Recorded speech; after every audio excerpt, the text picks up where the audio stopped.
கண்கட்டு போன பின்பு தெய்வத்தை அறிஞ்சே எட்டத்தில் நின்னு துதிச்சே ஏங்கி நெஞ்சு கொதிச்சே கைவிட்டு போன செல்வம் மீண்டும் தான் வருமா காயங்கள் ஆறிவிடுமா காலம் மாறி வருமா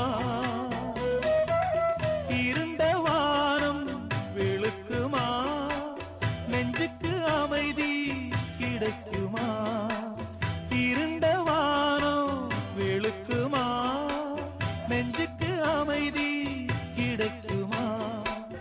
அம்மாடி என்ன செய்ய மன்னிக்கணும் என்னத்தான் யார்கிட்ட சொல்லி அழுவேன் ராத்திரிக்கு கொஞ்சம் ஊத்திக்கிறேன் நொந்த மனச கொஞ்சம் தேத்திக்கிறேன் சொல்லாம தவிச்சு